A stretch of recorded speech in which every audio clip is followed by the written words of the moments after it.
죽음에 이르는 7가지 죄 세 번째 시간입니다. 오늘은 분노에 관해서 여러분들과 함께 할 텐데요. 내가 성내는 것이 옳으냐라는 제목으로 여러분들과 함께 귀한 은혜를 나눠보도록 하겠습니다. 우리 한번 제목 읽어볼까요? 시작.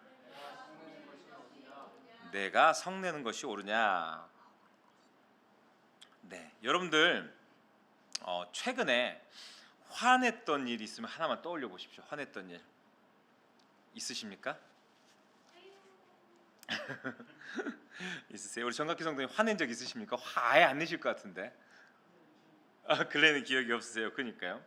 우리가 사실 화낼 때 있잖아요. 화낼 때 생각해 보면 이유 없이 화낼 때는 없습니다. 그렇죠? 다 나름대로 화내는 이유가 있다는 거죠. 예를 들면은 뭐 누가 나를 무시하든지, 아니면 내가 부당한 일을 당했든지, 아니면 옳지 않은 것을 제가 보고 참을 수가 없거나 해서 화가 납니다. 그렇죠? 그러니까 아무 이유 없이 우리는 화를 내지 않는다라는 겁니다. 우리가 오늘 이제 함께 읽어봤던 본문에서 그런 사람이 하나 나오는데, 이 사람의 이유를 보면요, 아주 정당한 이유로 화가 납니다. 네. 왜냐하면요, 그냥 망해야 하는 나라인데 하나님께서 그곳을 구원하시고 또 그곳에 그 사역을 행할 수 있도록 자신을 그곳에 보내셨거든요. 그러니까 오죽하면은 도망가는데, 그죠? 물고기 뱃속에 가둬뒀다가 내보냅니다. 누군지 아십니까? 하윤아, 누구예요? 이 사람 누구예요?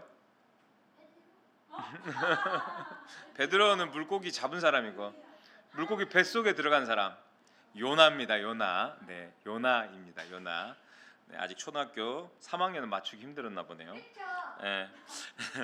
오늘 본문인 이 요나서 4장의 바로 전 말씀을 보면요, 이제 4장까지밖에 없는 아주 작은 성경인데요. 3장에서 니느웨가 회개를 합니다.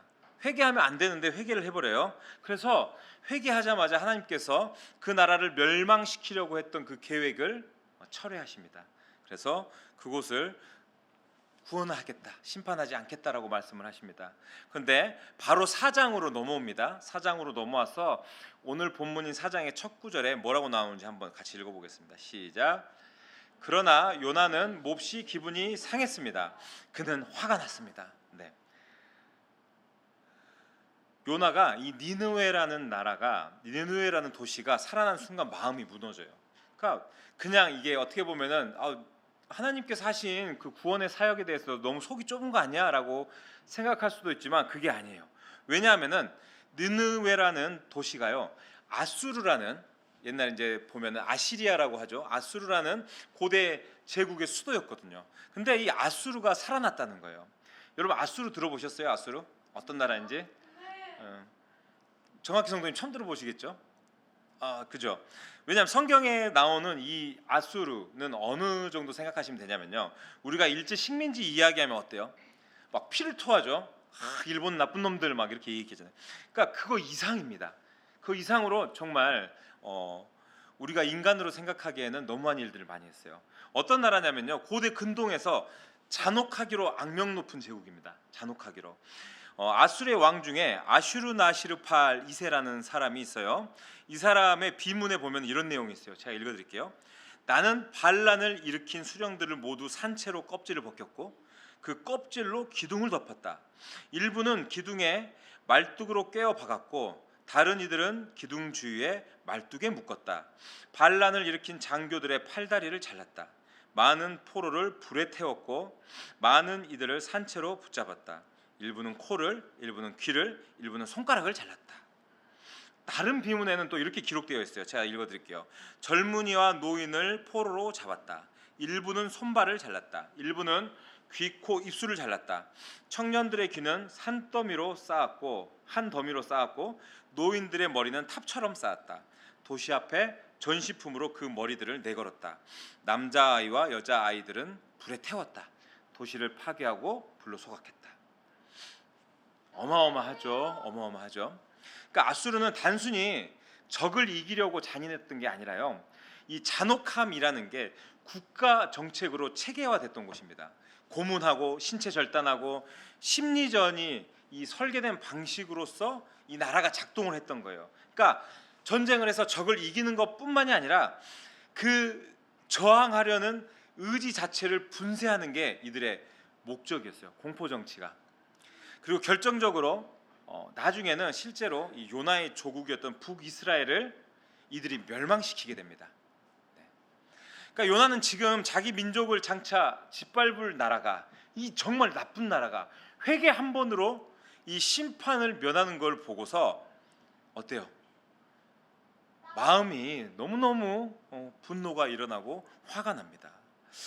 저도 아마 요나였다라고 하면은 화가 났을 것 같아요. 아마 여러분들도 동일한 마음이었을 것 같습니다. 저것들은 모두 죽어 마땅한 것들인데 자기들이 저지른 그 악행에 비해서 대가가 너무 쉽다라는 거죠. 그 요나의 이런 반응은 어떤 반응이에요? 정의감입니다. 정의감. 그 요나의 분노에는 나름대로 이 근거가 있고 이유가 있던 타당한 이유였다라는 말이죠. 그런데 2절을 보면요, 요나가 더 놀라운 말을 합니다. 2절 우리 같이 한번 보겠습니다. 같이 읽어보겠습니다. 시작. 그는 여호와께 기도했습니다.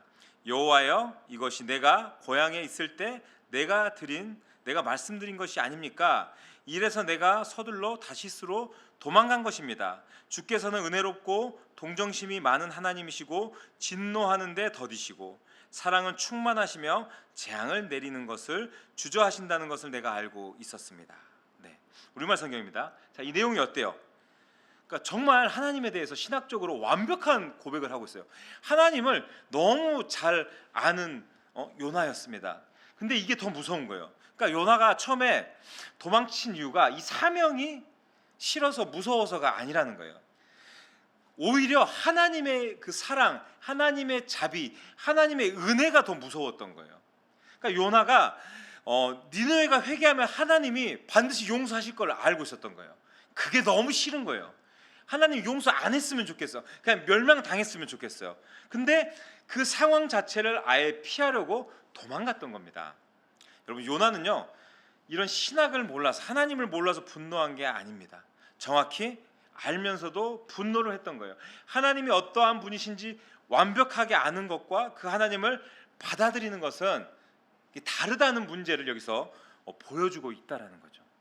그래서 영국의 신학자 중에 크리스토퍼 애쉬라는 사람이 이것을 뭐라고 하냐면요, 은혜를 향한 분노라고 이야기해요. 뭐라고요? 은혜를 향한 분노. 하나님의 그 은혜를 향한 분노라는 거죠. 인간의 상식으로 이해가 가지 않기 때문에 요나는 하나님의 그 자비가 인간적인 자기 기준으로 봤을 때 그게 자기 기준으로 분배되지 않은 것에 대해서 분노를 한 것입니다. 한마디로 공짜 은혜에 분노한 거예요. 저것들은 아무것도 한 거 없고 나쁜 놈들인데 그냥 회개 한 방으로 용서받았어. 그게 너무 싫은 거예요. 그런데 이게 잘 보면요, 요나만의 문제가 아니라는 걸 우리가 깨달아야 합니다. 성경 전체에 이 패턴이 반복됩니다. 예를 들면은 여러분들, 가인이 화가 난 것은 왜 화가 났습니까? 아벨이 잘못해서 화가 난 겁니까? 아닙니다. 하나님이 아벨의 제사를 받았기 때문에 화가 났습니다. 우리 탕자의 비유 보면요, 형이 화가 났습니다. 왜 화가 났습니까? 이 아버지가 나쁜 아버지입니까? 아닙니다. 아버지가 좋은 아버지입니다. 근데 아우가 돌아왔을 때, 정말 폐륜적인 그 동생이 돌아왔을 때 공짜로 그 아버지가 용서해 주는 것을 정말 견딜 수가 없었기 때문에 분노가 난 겁니다. 지금 요나가 화가 난 것은요, 느느웨가 공짜로 살아났기 때문입니다. 공짜로. 이처럼 우리 마음 깊은 곳에 세상은 내가 생각하는 방식대로 돌아가야 된다라는 기준이 있어요. 내가 어떤 것들을 볼 때 내 가치관, 나의 세계관 가운데 세워진 그 기준으로 돌아가지 않을 때 화가 난다라는 거예요. 근데 어때요? 오늘 보니까 하나님께서 그 기준을 넘었어요. 그러니까 어떻게 합니까? 우리가 분노합니다. 주님, 왜 저 사람이 저런 축복을 받습니까? 저 인간은 저런 거 받으면 안 되는 거 아닙니까? 왜 내가 이렇게 충성했는데 나는 이 모양인데 저 인간 아무것도 안 했는데 왜 저런 축복을 주십니까? 우리의 마음 저 깊은 곳에는 사실 이런 말들이 때로는 많이 숨어 있다라는 거죠.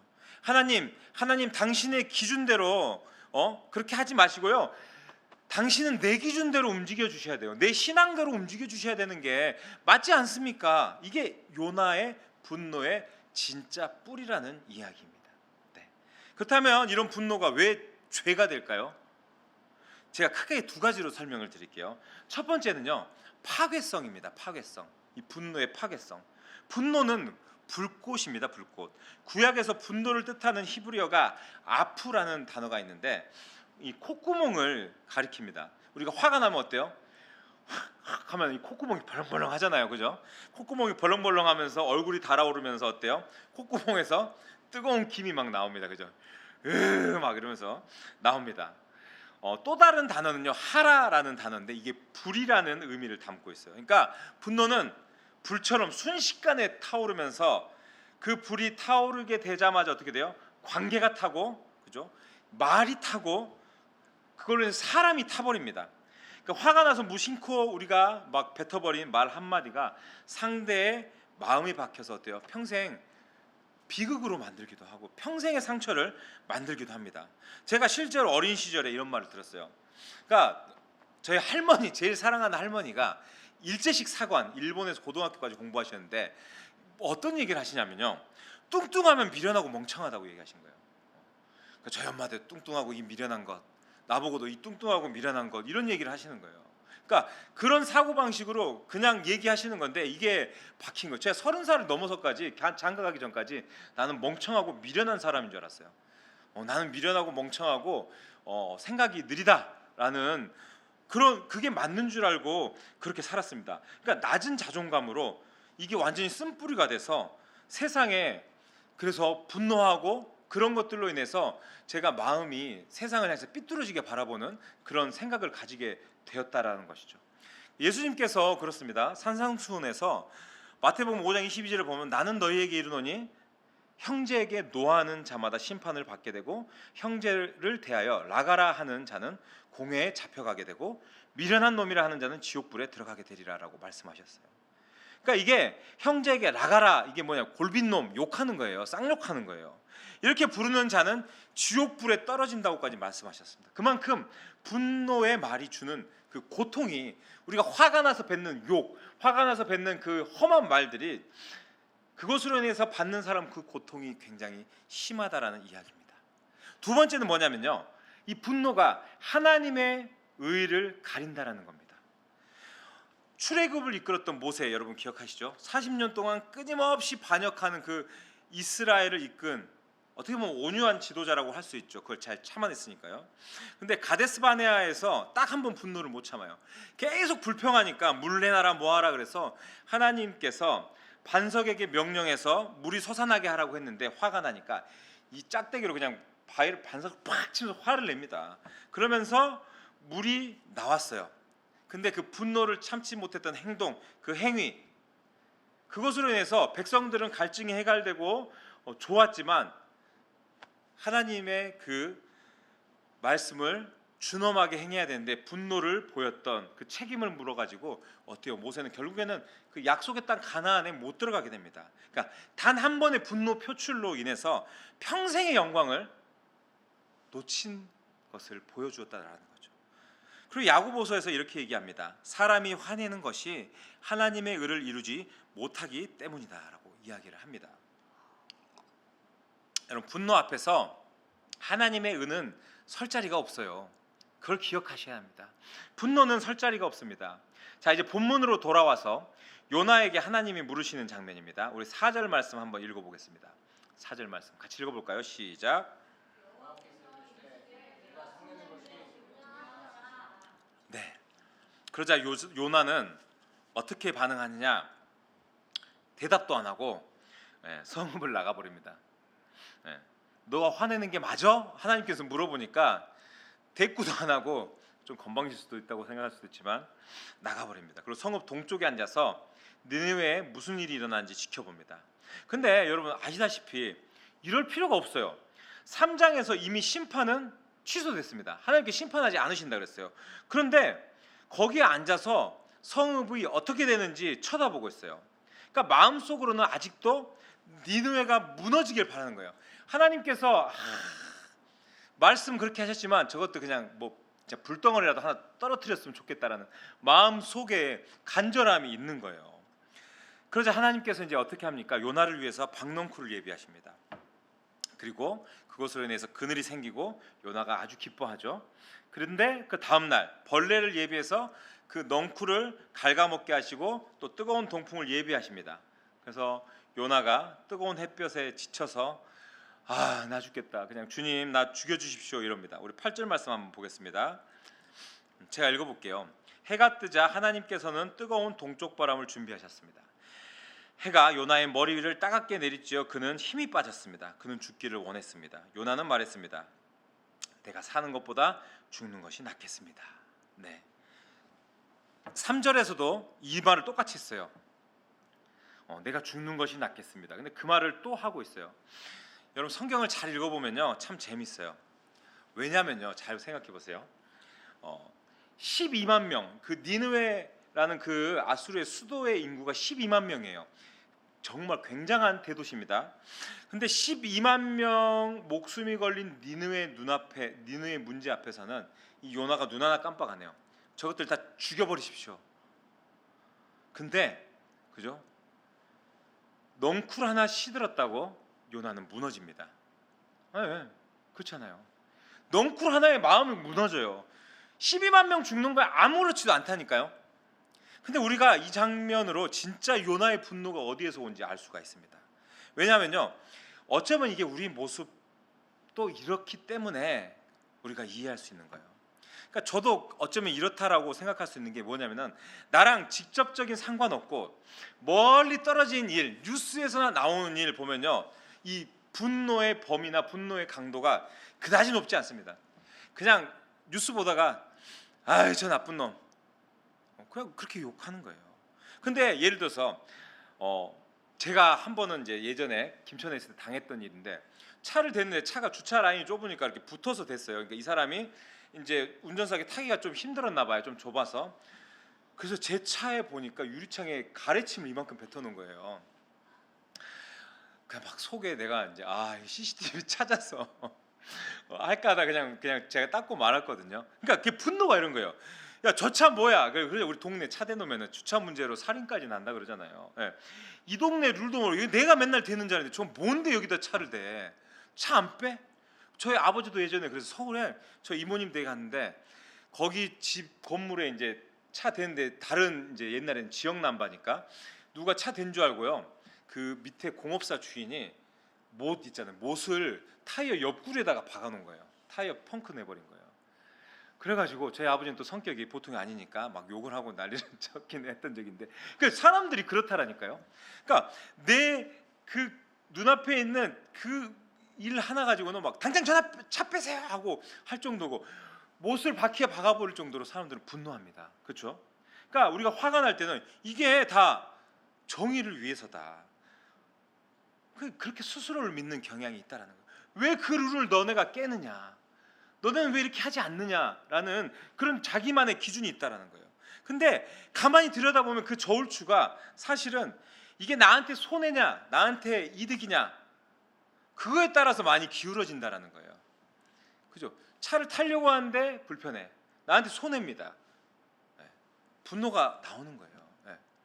여기 내가 차를 대야 되는데 왜 차를 대놨어? 화가 납니다. 그죠? 잘못된 거야. 이 차들이 여기다 대면 안 되는 건데 못을 박아버리는 겁니다. 그러니까 나한테 손해냐 이득이냐로 이게 기울어진다라는 거예요. 그래서 분노를 살펴보면요, 이상한 능력을 하나 발견해요. 뭐냐? 바로 스스로를 정당화하는 능력입니다.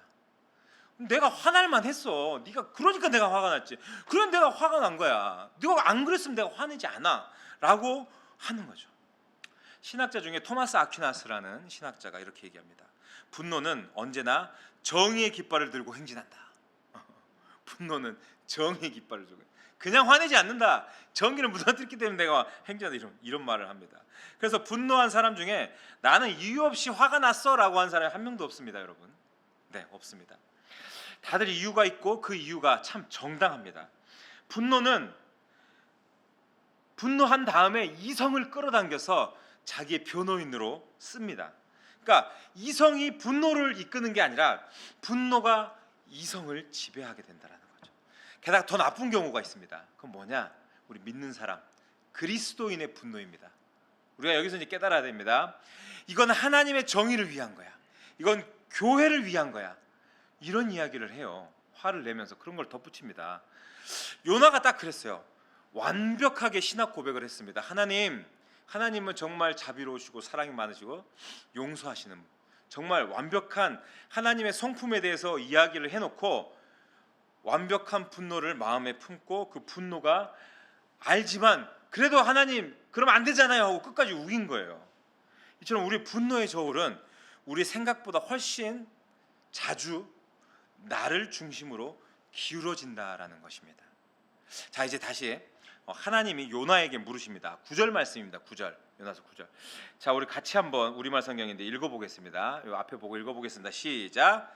그러자 하나님께서 화내는 게 옳으냐? 그가 말했습니다. 그렇습니다. 화가 나서 죽을 지경입니다. 네. 내가 그 넝쿨 때문에 화내는 게 옳으냐라고 하나님이 물으시니까 요나가 그렇습니다. 화가 나서 죽을 지경입니다. 라고 하면서 끝까지 막 하나님 앞에 물러나지 않습니다. 근데 여러분, 이처럼 분노를 일으키면요, 우리는 무언가 왜곡하게 됩니다. 왜냐하면 우리가 분노하는 것 자체는 어떻게 보면요, 죄가 아닐 수가 있어요. 왜냐하면 하나님도 분노하셨고 예수님도 분노하셨습니다. 마가복음 3장을 보면요, 예수님이 안식일에 손 마른 사람을 고치실 때 바리새인들의 완고함을 보고 노하셨다고 하는 장면이 나와요. 그런데 우리의 분노와 그 예수님이 하셨던 분노가 다른 것은요, 그 뿌리가 그 사람을 향한 사랑이 있다라는 거예요. 예수님은, 하나님은 그 분노의 뿌리에는 사랑이 있다라는 겁니다. 그러니까 문제는 분노 자체가 아니라 분노가 어디서 출발해서 어디를 향해 어떻게 표현하느냐가 중요하다라는 이야기예요. 토마스 아퀴나스, 아까 이야기했던 그 신학자의 말을 빌려서 정리하면요, 우리의 분노가 세 방향으로 왜곡된다고 합니다. 첫 번째 뭐냐? 잘못된 대상을 향한대요. 그러니까 정작 문제의 원인에는 손을 못 대고 가장 가깝고 만만한 사람에게 폭발합니다. 그죠? 종로에서 뺨 맞고 어디 가서 화풀이 하죠? 와이프한테 가서 화풀이 하고, 자식한테 가서 화풀이 하고, 큰 소리 칩니다. 회사에서 쌓인 게 집에서 막 터집니다. 너가 뭘 한다고 지금 내가 얼마나 막 이게 나오는 거예요. 진짜 대상을 향해서 화내기 어렵기 때문에 어때요? 가장 안전한 표적, 그죠? 가장 만만한 사람, 대표적으로 우리 아내, 그죠? 우리 자식들, 여기다가 표적을 찾는다라는 거죠. 두 번째는요, 분량이 틀립니다. 그러니까 사소한 일에 막 폭탄급으로 막 터질 때 왜 저래? 왜 저 화내? 화낼 일이야? 이럴 때가 있어요. 그러니까 박넝쿨 하나의 요나가 무너진 게 그잖아요. 박넝쿨에 화낼 거 아니잖아요. 근데 단순히 그늘 하나의 문제가 아니었다라는 거예요. 그럼 왜 그래요? 그러니까 마음 안에 하나님에 대한 그 오래된 억울함, 하나님에 대한 그 반감, 오래된 그 통제욕, 오래된 자기 기준, 이게 다 하나님 앞에서 부정당하니까 거기서 폭발한 겁니다. 그러니까 다른 거예요. 요만큼 화낼 일에 하나님 저 서운해요 라고 할 수 있는 거예요. 저 죽고 싶습니다 라고 분량이 바뀐다라는 거죠. 세 번째는 뭐냐면요, 너무 오래 붙들고 있다는 겁니다. 그러니까 하나님의 심판이 뭐예요? 이미 취소됐습니다. 그런데 요나는 동쪽 끝에 앉아서 혹시나 불덩어리 하나 안 떨어지나 하고 쳐다보고 있는 거예요. 이미 끝난 일인데 하나님께서 끝내셨다고 말씀하셨는데 분노가 아직도 진행 중이라는 거죠. 그러니까 분노가 여러분 습관이 되면요, 세상을 화난 눈으로만 보게 됩니다. 화가 난 눈으로. 과거의 모든 그 억울함들이 현재 작은 자극에 얹혀서 이게 막 연쇄적으로 반응하게 된다라는 거죠. 근데 여러분, 제가 여기서 자꾸 눈에 들어오는 게 있습니다. 뭐냐면요, 하나님께서 이 요나에게 두 번의 질문을 하는 동안 단 한 번도 요나를 향해서 벌하지 않으시고 화도 내지 않으시는 걸 볼 수가 있어요. 그저 침묵하지도 않으시고 계속 오히려 요나에게 질문을 하세요. 그죠? 여러분, 여기서 우리가 깨달아야 하는 게 뭐냐면요, 하나님이 분노한 사람을 대하는 방식, 어쩜 우리도 분노한 사람들을 마주할 때가 있잖아요. 그럼 분노한 사람을 대하는 방식이라는 거예요. 하나님께서는 정죄가 아니라 질문하셨습니다. 다그치지 않고 하나님께서 오히려 자기 안으로 초대하셨다라는 겁니다. 여기서 우리가 알 수 있는 것은요, 우리의 분노와 하나님의 분노에는 결정적 차이가 있다라는 겁니다. 그게 뭐냐? 하나님은 모든 것을 아시는 분이에요. 그죠? 무소불위 이 세상의 모든 것들을 창조하시고 모르는 게 없는 분입니다. 모든 걸 아시는 분입니다. 그런데 우리는 화낼 때 사실 별로 아는 게 없습니다. 별로 아는 게 없습니다. 그 사람이 왜 그렇게 행동했는지, 나의 화를 돋갔는지 잘 몰라요. 오해할 때도 있어요. 지금 어떤 상황인지, 그 사람의 어떤 히스토리 이런 거 전혀 무엇인지 모릅니다. 우리가 화냈는데, 저 사람의 행동에 열받았는데 그 사람의 히스토리를 알고 아씨 그랬으면 내가 화 안 냈지라고 한 적도 있습니다. 분명히. 네. 우리는 반쪽짜리 정보, 일부의 정보로 편향된 해석으로 자기중심적인 분노의 잣대를 갖다 댈 때가 늘 있다라는 겁니다. 여러분, 요셉을 감옥에 가둔 보디발의 분노 여러분 기억하시죠? 아니 우리 아내랑 어떻게 그럴 수 있어? 근데 그 분노는 어때요? 거짓말에 기반한 분노잖아요. 그죠? 거짓말을 통해서 분노하게 됩니다. 사실을 알았다면 분노의 대상이 어디로 갔을까요? 자기 아내한테 갔겠죠. 자기 아내한테. 달라졌을 겁니다. 근데 하나님의 분노는요, 우리가 오해하지 않아야 되는 게 완벽하다라는 겁니다. 숨겨진 동기까지 보고 계십니다. 그죠? 역사 전체를 보고 계십니다. 그래서 하나님의 분노는 정확하고 공정하고 절대 과잉 반응이 없으십니다. 그래서 하나님은 노하기를 더디하시고 다 알면서도 천천히 기다리십니다. 요나는 그걸 알고 있었습니다. 그렇기 때문에 2절에서 그대로 고백한 거예요. 주님께서는 노하기를 더디하시며 라고 했잖아요. 그리고 요나는 그게 싫은 거예요. 요나는 그냥 노하기를 더디하지 말고 빠른 심판을 해주십시오. 근데 하나님은 느린 자비를 택하셨습니다. 그러니까 하나님의 분노는요, 완벽하고 사랑하기 때문에 분노하십니다. 그리고 때로는 기다려주시고 그리고 은혜를 베풀어 주시는 거죠. 그래서 요나는 마지막으로 하나님과 이렇게 논증을 펼치는데, 하나님께서 어떻게 말씀하시냐, 우리 10절 11절 마지막 절 한번 읽어보겠습니다. 시작. 여호와께서 말씀하셨어. 내가 거꾸로 기르지도 않은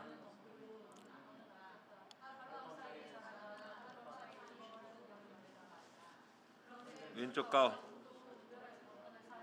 12만 명이나 있고 가축도 많이 있는 이 큰 성읍 니느웨 내가 아끼지 않. 아멘. 네네 맞아요. 그죠? 그러니까 이 말씀은 우리가 요나를 몰아붙이는 말씀이 아니에요. 하나님의 그 사랑의 논증입니다. 사랑에 대한 자신의 그 이야기를 하는 거예요. 내가 아무것도 안 한 것에도 그렇게 마음이 쓰이는데, 야 내가 지은 그 많은 생명들 내가 안 아끼겠냐? 그죠? 우리 하윤이랑 보면은 자기가 직접 만드는 레고, 야 이거 부셔버리든지 치우든지 하자. 그러면 이제 안 돼 합니다. 저희 집에 그 이제 그 칼이 있어요. 칼, 레고로 만든 칼, 이제 중국산 레고로 만든 칼 멋있게 막 만들어놨어요. 그런데 그게 자꾸 걸리적거려요. 그래서 치워버리자. 저거 막 이렇게 하면은 안 된다고. 거기다 무조건 놔둬야 된다고. 그죠? 아이들도 자기가 만든 것 하나에 소중합니다. 그죠? 근데 하나님 얼마나 사랑하고 아끼시겠어요. 이제 요나의 이야기는 여기서 끝이 납니다. 요나의 이야기는 끝이 납니다. 저는 이제 다음 요나의 대답이 궁금한데 대답이 없어요. 그냥 여기서 마무리돼요. 내가 니느웨를 아끼지 않을 수 있겠느냐라고 하고 끝나버려요. 나는 요나가 회개했는지, 아니면 여전히 요나가 그 말에, 하나님 그 말씀에 반박하고 그죠? 화가 나 있는지, 그 하나님의 사랑의 논증에 마음이 좀 움직였는지 좀 궁금합니다. 근데 성경은 한마디도 안 알려주고 있습니다. 근데 저는 이게 저자가 일부러 이렇게 끝낸 것이라고 생각을 해요. 왜냐? 저자가 우리를 요나의 자리에 세우고 하나님께서 우리한테 똑같이 질문해 보신다는 거예요. 네가 성내는 것이 옳으냐? 그렇죠? 여러분들 한번 마음에 화난 일 있다면은 한번 물어보십시오. 하나님이 물어보신다고 생각하고, 네가 성내는 것이 옳으냐? 한번 질문해 보십시오. 각자. 니느웨에 내리려던 재앙을 하나님이 거두시지만 그 거두신 재앙이 요나에게는 어때요? 재앙이 돼 버렸어요. 그죠? 요나에게는 재앙이 돼 버렸어요. 누군가에게 임한 은혜가 나에게는 불편함이 돼 버린 겁니다. 그 요나의 분노는 나름 정당한 이유가 있었죠. 저나 여러분이 내는 어떤 분노도 정당한 이유가 늘 있습니다. 부당한 일 당했고 억울한 일 겪었고 그래서 화가 났습니다. 저는 그 감정 자체가 나쁜 것이다, 거짓이라고 이야기하지는 않습니다. 하지만 정당한 이유가 있다는 것과 그 분노가 곧 옳다는 것은 다른 이야기입니다. 다른 이야기. 오늘 본문이 우리한테 묻는 건 이거예요. 내가 정당하다고 믿는 그 분노, 하나님 앞에 가져가 본 적이 있습니까? 아니면 끝까지 나 혼자 붙들고 옳다고 우기고 있습니까? 하나님은 아니야.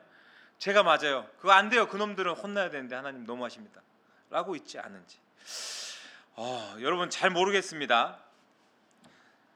어떻게 그렇다면 우리가 살아가야 할까요? 이런 질문 앞에서, 이러한 답답함 앞에서 우리가 어떻게 살아가야 할까요? 제가 딱 3가지로 정리해 드릴 테니까 명쾌하게 여러분들 잘 기억하시기 바랍니다. 첫 번째, 화가 났을 때, 분노가 일어났을 때 즉각적으로 화내는 것을 여러분 멈추시기 바랍니다. 네. 화가 났어요. 저희 옛날에 제가 코치를 할 때 매뉴얼이 있었어요.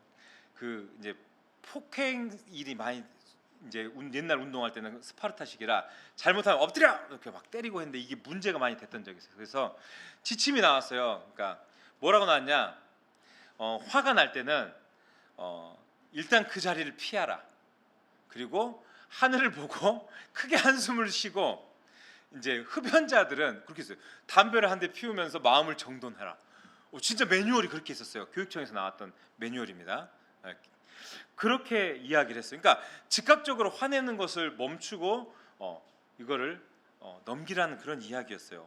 야고보서 1장 19절에서 그래서 이렇게 얘기해요. 내 사랑하는 형제들이여 이것을 명심하십시오. 사람마다 듣기는 빨리 하고 말하기는 천천히 하며 노하기도 천천히 하십시오. 아멘. 네. 그래서 어떤 신학교 교수가 학생들에게 참기 힘들 정도로 화가 날 때는 입을 다물고 혀로 침을 모으면서 입안에 침이 가득 고일 때까지만 분을 참고 기다려보라고 이야기를 하셨대요. 그러니까 침이 고이기를 기다리는 그 짧은 시간 동안 분노의 말을 우리가 미룰 수 있다는 거죠. 같이 뱉어버릴 수 있는 분노의 말을. 그러면서 그 순간 내 판단이 잘못되었거나 즉각 화내는 것이 온당하지 않다는 생각을 할 수도 있게 되는데, 이게 좀 참 상징적이면서도 유용한 권고 같습니다. 여러분들도 그랬으면 좋겠습니다. 화를 늦추고 잠잠히 기다리며 생각하는 것, 그 한 발 물러섬이 분노를 하나님 앞에 가져갈 공간을 만드는 것임을 기억했으면 좋겠습니다. 두 번째입니다. 복수는 내 손에 있지 않다는 것을 기억했으면 좋겠습니다. 복수는, 네. 일단 분노하면은 어때요? 복수해버리면 어떻습니까? 속이 후련합니다, 그죠? 그냥 야 하고 같이 그냥 싸워버리면은 나도 하고 싶은 말, 못할 말, 할 말 못할 말 그냥 다시는 안 볼 것처럼 그냥 확 쏴버리면 어때요? 너만 그래 하고 확 화내버리면은 속은 당장 후련합니다. 근데 문제가 해결됩니까? 문제는 더 악화됩니다. 문제가 해결되지 않습니다. 오히려 상대방이 앙심을 품고 다시 되갚으려고 합니다. 악순환을 만들게 돼요. 악순환을 만들게 됩니다. 바울은요, 로마서 12장 19절에서 이렇게 얘기합니다. 내 사랑하는 자들아, 너희가 친히 원수를 갚지 말고 하나님의 진노하심에 맡기라. 기록되었을 때 원수 갚는 것이 내게 있으니 내가 갚으리라 라고 주께서 말씀하시느니라. 아멘. 네네. 분노를 내려놓는다는 게 이 불의한 것을 무시하는 게 아니라는 겁니다. 심판의 자리를 하나님께 올려드린다는 겁니다. 우리가 심판하지 않는 것입니다. 내가 하나님 행세를 그만하는 겁니다. 내가 판단하고 내가 거기서 심판하는 건 내가 하나님이 되는 겁니다. 다윗이 그랬어요. 다윗이 어땠습니까? 자기를 죽이려고 했던 그 사울을 자기가 원수 갚을 수 있는 기회가 2번이나 있었어요. 근데 어떻게 했습니까? 직접 자기가 죽이지 않고 하나님께 오히려 맡겼습니다. 자기의 억울함을 하나님께 아뢰면서 맺힌 분노를 풀고 하나님이 의롭게 그 모든 것들을 다스려 주실 것을 믿고 맡기는 것. 좀 비현실적으로 보이긴 해요. 그렇죠? 막 화가 납니다. 마음이 불편합니다. 그렇지만 저는 이게 가장 궁극적인 해결책이라고 생각을 합니다. 저도 막 화가 난 대로 행동을 해봤지만 그렇게 하면은 나중에 후회만 남습니다. 오히려 잘 참았을 때 잘했다. 그리스도인으로 내가 참 잘했다. 라는 생각이 들 때가 더 많았음을 말씀드립니다.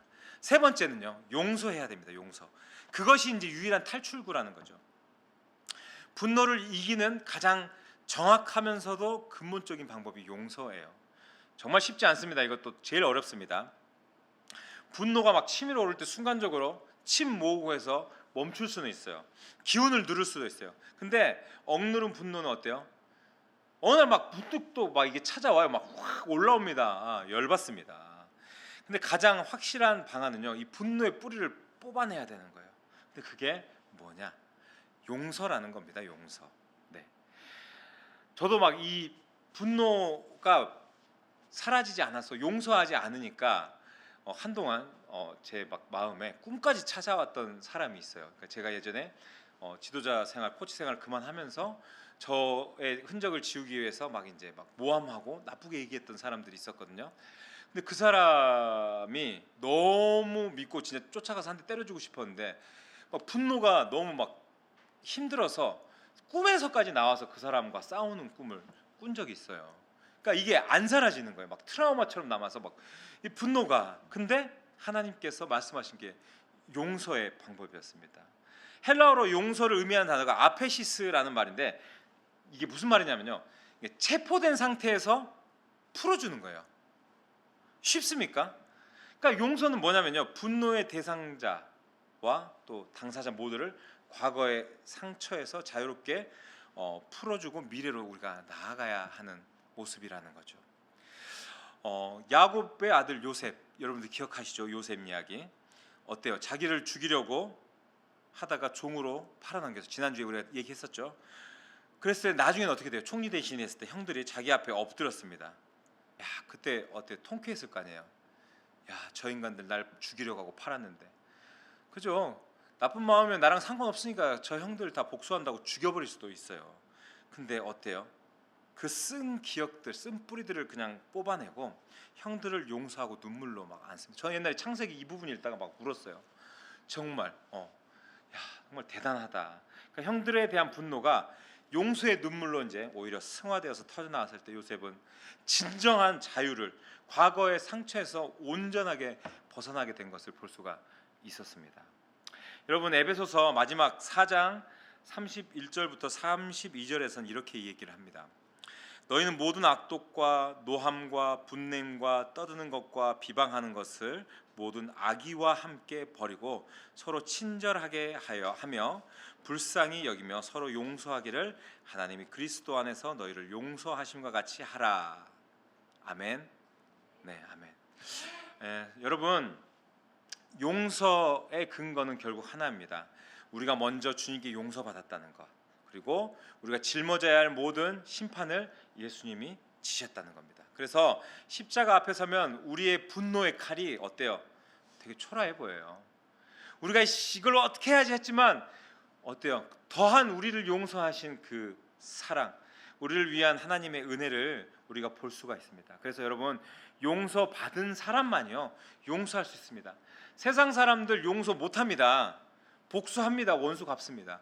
그렇지만 용서하는 사람들, 정말 진정한 신앙인들, 진정한 그리스도인들, 정말 예수님으로 인해서 내가 구원받았고 용서받았다는 사실을 기억하는 사람들만 진정한 용서를 할 수가 있는 것입니다. 그리고 용서하는 사람만이 자유로울 수가 있습니다. 여러분, 바라는 것은요, 요나에게 그러셨던 것처럼 우리에게도 끝까지 질문하시면서 우리를 자비의 자리로 부르시는 분이 하나님이시다, 이걸 기억하시면서 분노가 우리를 부를 때, 분노가 우리를 요동치게 할 때 여러분 잠시 그 마음 멈추고 주님 앞에 여러분들 내려놓으면서 그 은혜의 자리에 머무는 저와 여러분들이 될 수 있기를 주님의 이름으로 축복합니다. 아멘.